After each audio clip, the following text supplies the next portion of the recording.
بسم الله الرحمن الرحيم. الحمد لله رب العالمين، والصلاة والسلام على رسول الله وعلى آله وصحبه أجمعين، وبعد.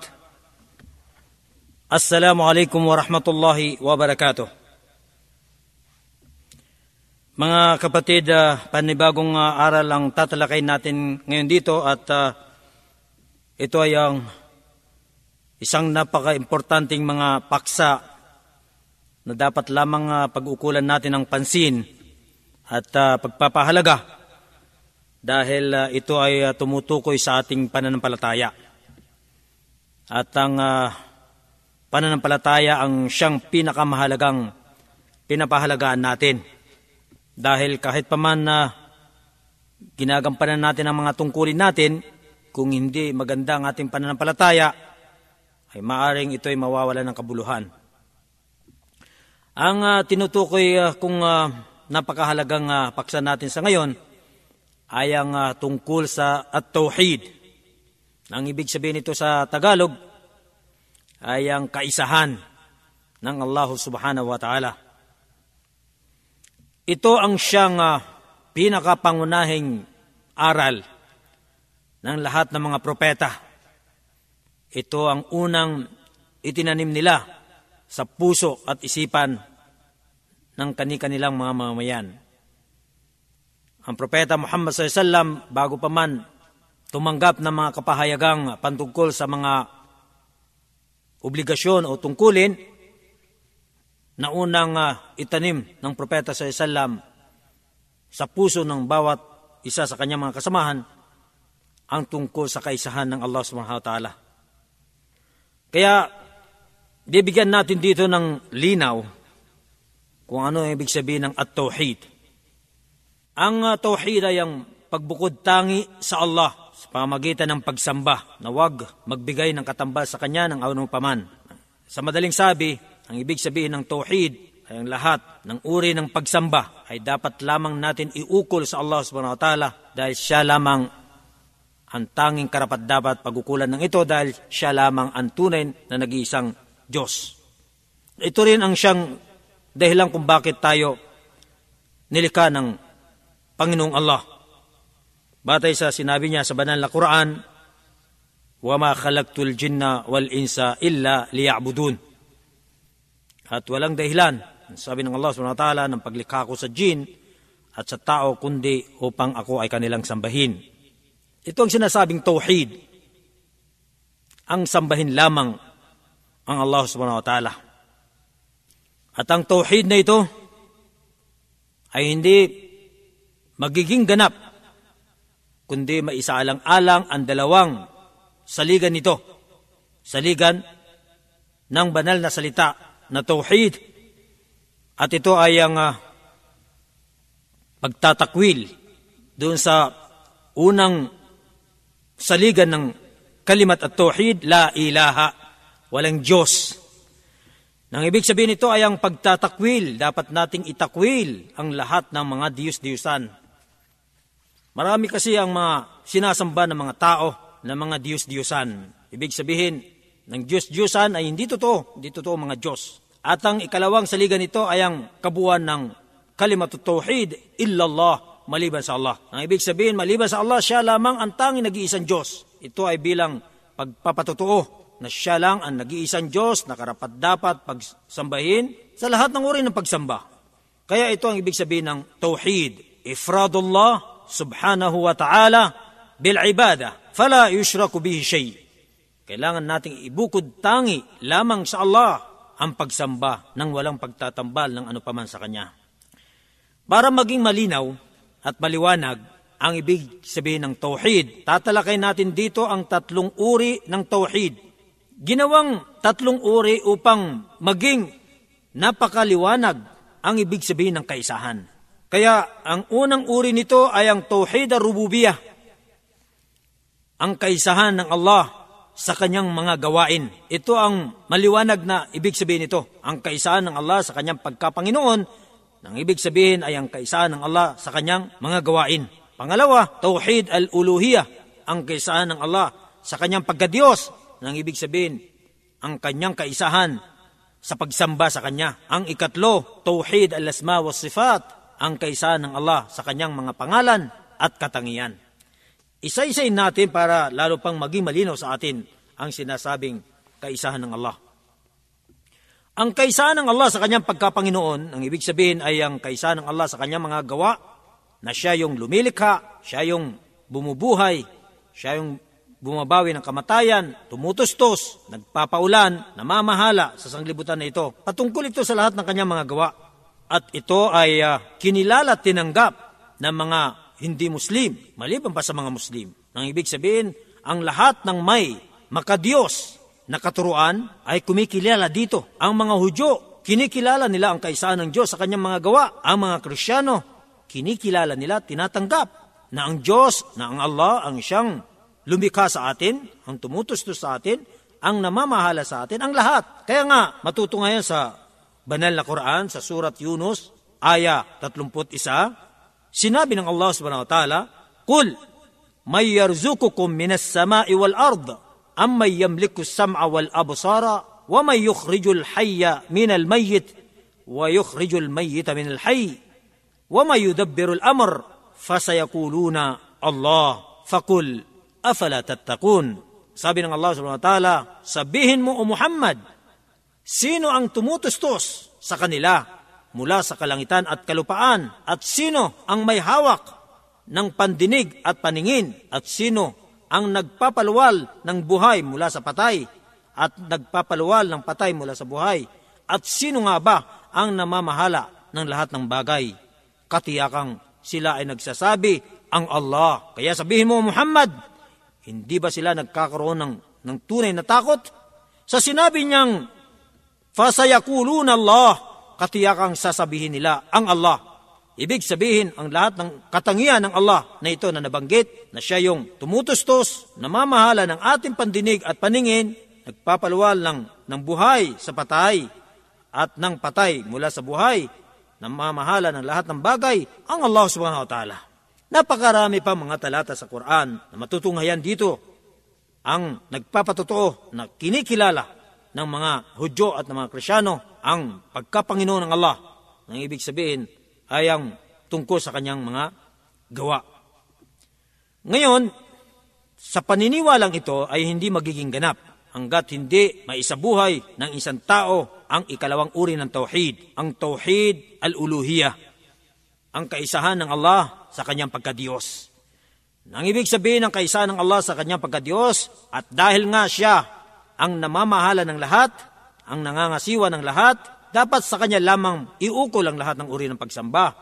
Ito ay sinasabing tauhid al-uluhiyah, ang kaisahan ng Allah sa kanyang pagkadiyos. Ngayon, ang tanging mga Muslim ang silang nagpapatuto nito, dahil ang mga ibang pananampalataya, kahit paman sila ay naniniwala sa unang uri ng tauhid, pero hindi nila binibigyan ng patotoo ang kaisahan ng Diyos sa pagsamba sa Kanya. Ang mga Kristiyano, kinikilala nila ang kapangyarihan ng Diyos, ang pagkapanginoon ng Diyos, pero hindi nila ibinubukod tangi sa Kanya ang pagsamba lamang sa Kanya, dahil sumasamba sila ng iba pa maliban sa Diyos. Kaya hindi nila na ibibigay sa Kanya ang tunay na Kanyang karapatan na sambahin lamang siya. Kaya ang ibig sabihin ng tauhid al-uluhiyah, ibaling ang lahat ng uri ng pagsamba sa Kanya lamang. At alam natin na napakarami ng uri ng pagsamba. Pagdarasal, pag-aayuno, pagpapatira pa, panunumpa, pagpanata, pag-alay ng hayop, ano pa man, lahat ng ito ay pagsamba na dapat iukol lamang sa Allah subhanahu wa ta'ala, dahil siya ang tunay na nag-iisang Diyos na karapat-dapat sambahin. Sa madaling sabi, ang ibig sabihin ng ibada, ayon sa pagsasalaysay ng Sheikhul Islam na si Ibn Taymiyyah, kahabagan nawa siya ng Allah, maraming nagbigay ng paliwanag tungkol sa ibada, pero dahil sa mas madali ipaliwanag itong pagpapaliwanag ni Sheikhul Islam Ibn Taymiyyah, ito na lang yung ipapaliwanag natin dito. Sinabi niya na ang ibada, ito ay pangkalahatang katawagan sa lahat ng kinalulugdan ng Allah, kinagigiliwan sa mga salita at mga gawa, maging lantad o patago. Sinabi niyang lahat ng kinagigiliwan at kinalulugdan ng Allah na salita at gawa. Pagka nakapagsalita ang tao ng maganda, ito ay ibada. Kahit pa man ito ay patago, ibig sabihin, kahit pa man sa isipan niya, may balak siyang sabihin na mabuti, ibada na yun. Ang ibig sabihin ng ibada ay may nakalaan na gantimpala. Ganon din yung gawa. Yung lantad, ibig sabihin, yung ginawa niya na mabuti, may nakalaan na gantimpala. At yung gawa na nakatago, ibig sabihin, hindi niya nagawa, pero may balak siyang gawin ito. Ito ay matatawag din na ibada. Kaya ang lahat ng lumalabas sa bibig ng tao na mabuti, ang lahat ng nagagawa ng tao na mabuti ay itinuturing na ibada. At ito ang siyang dahilan kung bakit nga tayo nilikha ng Allah. Sabi ng Allah subhanahu wa ta'ala, وَمَا خَلَقْتُ الْجِنَّ وَالْإِنسَ إِلَّا لِيَعْبُدُونَ. At ang ikatlong uri na tatalakay natin dito, uri ng tauhid, ay ang tauhid al-asma wa sifat. At ito ay ang kaisahan ng Allah na kanyang pinatunayan sa kanyang sarili o ang pinatunayan ng isa sa kanyang mga propeta o sugo mula sa mga pangalan at katangian ng walang pagtutulad at pagbigay ng ibang kahulugan. Allah subhanahu wa ta'ala ay sinabi sa Suratul Ikhlas, ang sabi niya, Qul huwallahu ahad, Allahus samad, lam yalid, walam yulad, walam yakul lahu kufuwan ahad. Nang ibig sabihin mo o Muhammad, siya ang Allah, ang nag-iisa, ang Allah ang sandigan ng lahat. Hindi siya nagkaanak at hindi siya pinanganak. At sa kanya ay walang makatutulad na ano paman. Dito sa napaka-igsing kabanata na ito na Suratul Ikhlas ay punong-puno ng kaisahan ng Allah. Dahil tumutukoy ito sa kanyang pagiging Diyos, pagkapanginoon at sa kanyang mga katangian na walang makatutulad sa kanya. Matutunghayan natin sa Surat Al-Araf, aya 180, sinabi ng Allah subhanahu wa ta'ala, وَلِلَّهِ الْأَسْمَاءُ الْحُسْنَى فَادْعُوهُ بِهَا وَذَرُوا الَّذِينَ يُلْحِدُونَ فِي أَسْمَائِهِ سَيُجْزَوْنَ مَا كَانُوا يَعْمَلُونَ. Ang ibig sabihin nito, taglay ng Allah ang mga magagandang pangalan. Kaya manalangin kayo sa Kanya sa pamamagitan nito at talikuran nyo yaong mga taong itinatakwil ang mga pangalan ng Allah at katiyakang sila ay magkakamit ng gantimpala sa lahat ng kanilang mga ginagawa. Sa sinabi niyang taglay ng Allah ang mga magagandang pangalan, pinatunayan ng Allah subhanahu wa ta'ala na siya ay maraming pangalan. At ang mga pangalan na ito ay hindi natin pwedeng ipangalan sa kaninuman. Dahil siya lamang ang may karapat-dapat na magkaroon nito. Ito ang ibig sabihin ng kaisahan ng Allah sa kanyang mga pangalan. Halimbawa, ang ilan sa kanyang pangalan, Ar-Rahman, Al-Ghafur, Al-Latif, hindi pwedeng ipangalan sa kaninuman. Kaya, para maging ganap, ang pagiging isang alipin natin, ito ay dadagdagan ng Abdullah, Abdurrahman, Abdul Ghafur, Abdul Latif. Lalagyan ng abd bilang patutuo na tayo ay alipin lamang niya. Kaya ang lahat ng mga pangalan ng Allah na nabanggit sa Quran, na ipahayag ng Propeta sallallahu alaihi wasallam ay hindi natin pwedeng angkinin dahil siya lamang ang may karapatang umangkin sa mga pangalang ito dahil sa kanya lamang tumutugma ang kanyang pangalan. Maaari, pagka hindi lalagyan ng al, katulad halimbawa ng Ghafur, sa mga ibang mga scholar, pinahintulot kung walang al, Ghafur, pero hindi pa rin gaano maganda. Kasi ang ibig sabihin, halimbawa, Ghafur, mapagpatawad, may tao na ang pangalan Ghafur, pero hindi naman mapagpatawad Meron Ar-Rahim, mahabagin, pero hindi naman mahabagin. Malupit yung tao. Kaya, ang pangalan ng Allah ay tumutugma sa kanyang kadakilaan. Al-Ghafur, tunay na siya ay mapagpatawad. Ar-Rahim, tunay na siya ay mahabagin. Kaya hindi natin pwedeng angkinin ang kanyang natatangi mga pangalan. Dito sa Surat Ash-Shura, aya 11, sinabi niya, Laysa kamithlihi shay wa huwa as-sami'ul basir. At walang makakatulad sa kanya na ano paman. Siya ang nakaririnig at nakakakita. Wala siyang katulad. Halimbawa, sinabi niya dito, siya ang nakakarinig. O, tayo nakakarinig din. Pero magkaiba, may limitasyon ang ating pandinig. Kahit pa sabihin natin na pareho yung pagtawag, siya nakakarinig din tayo, siya ay nakakakita rin tayo, Pero magkaiba. Tayo may limitasyon ang ating pandinig. Ang Allah subhanahu wa ta'ala ay walang limitasyon. Ganon din yung pagtingin. Ang pagtingin natin ay may limitasyon sa kabila ng kwarto, hindi natin nakikita. Samantalang Allah subhanahu wa ta'ala, nakikita niyang lahat. Mayroon ngang sinabi na ang isang langgam na napakaliit na itim, na sa gitna ng napakalaking bato na itim, at nasa kalagitnaan ng dilim, yung madilim na madilim. Kung sa pangkaraniwang pagtingin, katulad natin, hindi natin makikita ang isang napakaliit na langgam na itim sa gitna na napakalaking bato na itim at sa kadiliman. Hindi natin makikita dahil may limitasyon ang ating pagtingin. Samantalang Allah subhanahu wa ta'ala, nakikita niya dahil walang limitasyon ang kanyang pagtingin.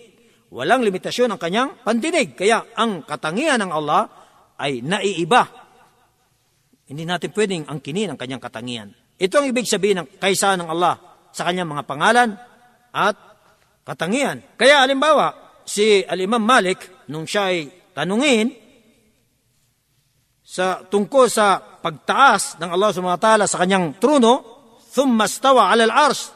Pagkatapos ay pumaibabaw siya sa kanyang trono, tinanong siya anong ibig sabihin ng pumaibabaw. Paano? Ang sinabi ni Al-Imam Malik, ang pag-ibabaw ay kilala, alam natin. Alam natin yon. Pagka ikaw natin sa isipan, pumaibabaw, malinaw. Pero kung paano, hindi. Yun ang hindi natin alam. Paano pumaibabaw? Yun ang hindi natin alam. At ang paniniwala dito ay obligado. Obligado nating paniwalaan ng Allah subhanahu wa ta'ala ay pumaibabaw sa kanyang trono, pero kung paano, hindi natin alam. At ang pagtatanong tungkol dito, sabi ni Imam Malik ay bid'ah. Wala sa Islam. Ito ang ibig sabihin ng Tauhid al-Asma wa Sifat. Kaya yung tatlong uri ng Tauhid, ang kaysahan ng Allah sa kanyang Panginoon, pagka-Panginoon, yun yung Tauhid al-Rububiyya, na tumutukoy sa lahat ng kanyang mga gawa. Pangalawa, Tauhid al-Uluhiyya, ang kaysahan ng Allah sa kanyang pagka-Diyos. Ito naman ay tumutukoy sa lahat ng uri ng pagsamba na dapat iukol lamang sa kanya. At ang ikatlo ay ang Tauhid al-Asma wa Sifat, ng lahat ng kanyang mga pangalan at mga katangian ay siya lamang ang dapat umangkin nito dahil siya lamang ang karapat-dapat nito.